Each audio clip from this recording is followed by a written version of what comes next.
Buy a shotgun.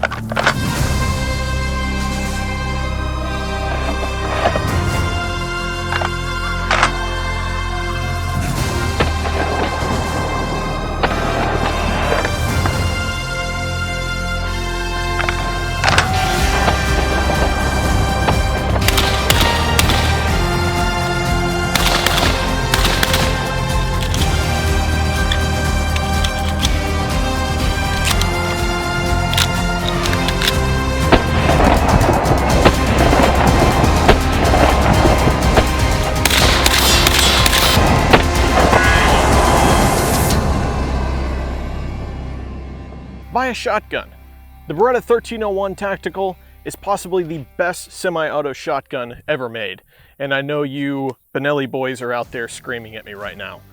I know it's not the COD 4 M1014, but this thing damn sure keeps up with that at better price, availability, and possibly ergos. I know a lot of people will say that this is probably not combat proven, especially when comparing it to the Benelli M4.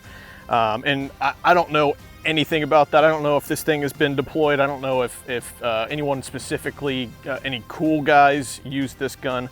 So I could not refute that. As far as pricing, I believe this goes for about $1,600 new online, I think anyways. I looked last night and I was able to find a few, but a lot of them were out of stock. So I mean, it's a little bit like the M4 in the case that everyone's buying it and no one's selling it. But if you can find one, you're definitely going to be paying cheaper than what you would for an M4. I think the M4s were going for like $3 grand, maybe a little more. So yeah, it's definitely cheaper, that's for sure. As far as modifications done to this, it's basically the Langdon Tactical poor man's version. I bought it stock and then did the Langdon Tactical treatment, which is getting the Magpul SGA stock, the Magpul Zukov forend, but I did not have anything done to the trigger, which is what the Langdon Tactical version has. I'm not too worried about the trigger though, because the trigger on this is actually very, very good. So that's not something I'm really worried about. The stock is just not any Magpul SGA stock. Well, it is, but you have to get an adapter for it. So something to go between the actual shotgun and the stock. And I got mine from Eritis Industries. Those guys are awesome. I say those guys, I think it's just one guy, but he makes great stuff for the 1301. But it's basically something to actually adapt the Magpul SGA stock to the 1301. And so you'll just have to buy that if you're going to put the SGA. I can't remember if it's the 870 or the Mossberg version. I really can't remember. It's one of those, just look it up and you'll find out. Sticking with Magpul and Eritis, this is a Magpul Zukov handguard, but it's modified to actually fit this shotgun. So I don't think you can just grab a Zukov and stick it on here. I think you need something from a company like Eritis that modifies or makes attachments to actually fit it to this. So I got it from Eritis. Great guy, makes great stuff for the shotgun.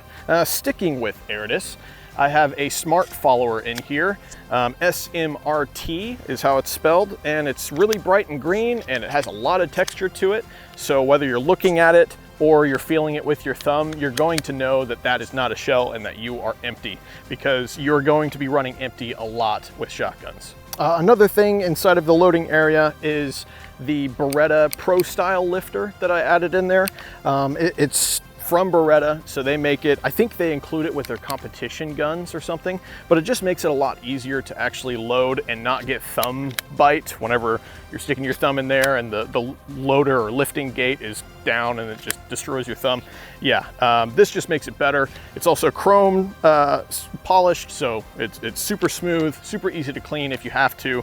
All around, I definitely suggest getting this Pro Style lifter for sure. On the side here, I'm running an S-Tac shotgun card. It's literally just Velcro and sort of nylon or something like that, but it's elastic on the front so you can shove your shotgun shells in there. They make them in various capacities. This one is a 7 count. I had to count there, but this one's 7.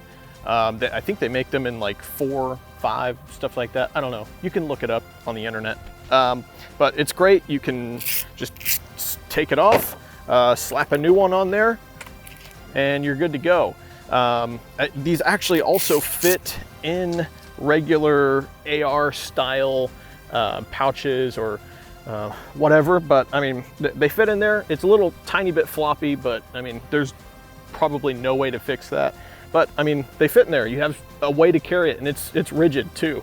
But you just rip it out, slap it on there, and you're good to go. Another thing is you can buy, I would buy multiples, so I think I have like 5 or 7 of them. Don't just buy one, because then that's not really going to do you any good whenever it's empty. Like I said, whenever it's empty, you can just rip it off, slap a new one on there. You can carry 2 on your belt and like 3 or 4 on a chest placard or something like that. It's really great. So yeah, I definitely recommend those as well. As you can see on top, I am running an EOTech because EOTechs on shotguns are awesome, very Chad. It's the regular, I think it's an XPS 2-1, the regular 68 MOA ring with the 1 MOA dot in the center. It's great for shotguns because of that sort of spread. You can enclose in that 68 MOA ring, and you just line up whatever's in the ring is probably going to get hit. Moving to the front here, I have a Cloud Defensive Rain Micro. I think this is just like a Gen 1 or something. I don't know, I got it a long time ago. Slap this on here, works great. I just put it on the hand guard, but I believe you can put it up here on this sort of, I don't know if it's, I don't know what this thing is called, sling/1 M-lock slot. I don't know, but you could probably put it up here and that'd be fine. I just have it back here because it seems easier for me to actually actuate it with my thumb. See, you can see it right there. But I mean, you could put it up forward and you just have to reach a little far forward when compared to this. I mean, I could just hit it right there. Now, we get to the ultra fun part, the suppressor. Yes, shotgun suppressor. That's great. I can sit this here because it is 3 foot 11 inches.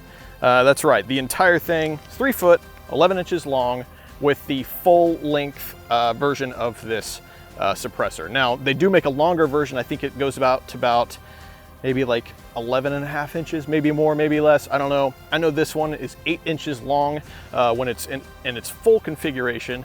You can actually break it down. So, I mean, I'll just take one out here, but you can take out these baffle sort of individuals and break it down to about, I think it's 3.5 inches, something like that. Somewhere around there. Make it much shorter. Obviously, it's going to be much louder, but it's going to be more maneuverable. It looked awesome going into chode mode.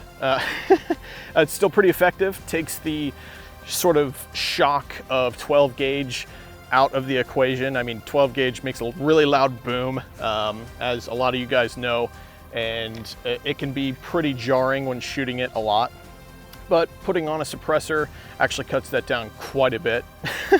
This suppressor is actually really lightweight at 9.3 ounces in the full configuration and 4.3 ounces in this little chode mode configuration. It really adds up because when this shotgun is fully loaded with a shotgun card on the side, suppressor on, it weighs 10 pounds, 14 ounces. Yeah, that's a lot for a shotgun. But I do realize that this can is lightweight because I'm sure if I had a stainless steel can, this would not weigh this little. It would actually probably weigh something like 14 pounds or like 22 pounds. I don't know, that's just quick math. As far as my experience with the suppressor, this is a JK Armament JK 195 Versax 12 gauge or something like that. It's a mouthful. I'm just gonna call it the Versax 12 195. I don't know. It's one of those. But as far as my experience goes, it's really great. This is my first time shooting a suppressed shotgun. I have a few other suppressors for 5.56, 9mm, stuff like that. But shooting a suppressed shotgun, it is definitely a different experience for sure. I recommend everyone try to do it because I mean, you're used to shooting a 12 gauge and having a huge boom, you know. Everyone talks about, well, not everyone, but some people talk about, get a shotgun, shoot it in the air, it'll scare people away. If you have a suppressor on, it won't be that scary anymore, but it'll definitely look damn cool. I mean, look at that, that is awesome. As far as decibels go, I don't know. I don't have that kind of equipment out here. It's just a one-man show. I don't have that kind of money for that equipment either.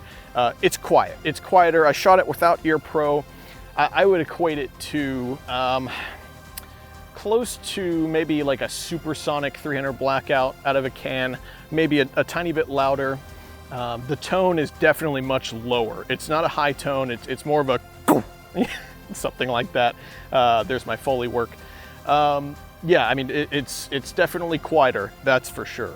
Muzzle flash, I didn't notice any. But I am shooting in broad daylight, so obviously I'm not going to see it as much, but it's definitely not like a K can, like a Sandman K or something like that. This is definitely much better than a Sandman K, so you don't have to worry about muzzle flash as much.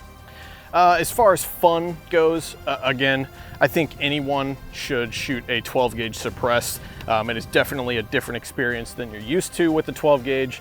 It's great, a lot of fun. I definitely recommend it. A couple of downsides with the can and the experience getting it. It's nothing against JK Armament or anything like that. It's a great can, great company. I did have a little bit of trouble getting the choke replacement device or something, whatever it's called. The Bald Eagle is what they call it. I got the can and had to wait about 3 months to actually get the choke replacement device for me to actually thread this on. But I mean, they're catching up on the orders. I'm sure they just had a lot of more people probably order the thing than they expected. So I'm sure they're catching up on them now, but that was my one of my negative experiences trying to suppress this shotgun. And then another thing I realized today is some of the loads that I had.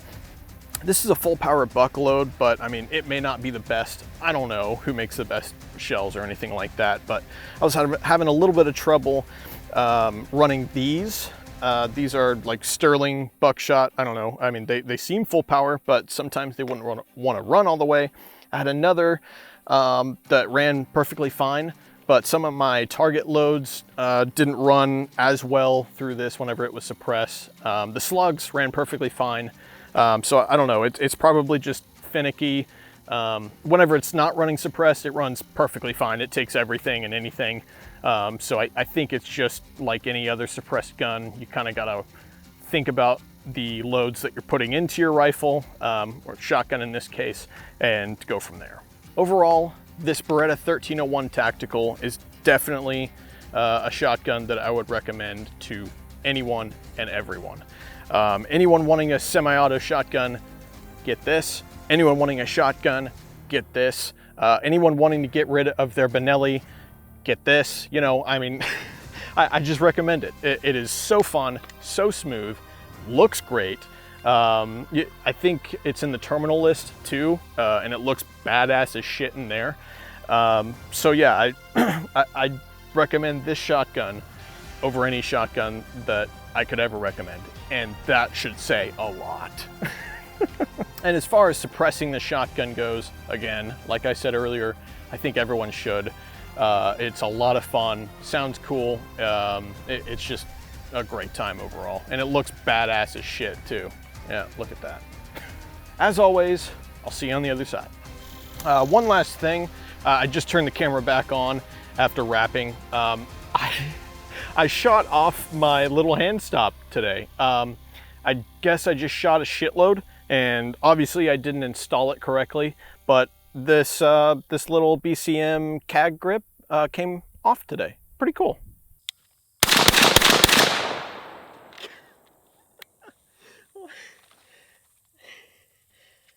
Okay.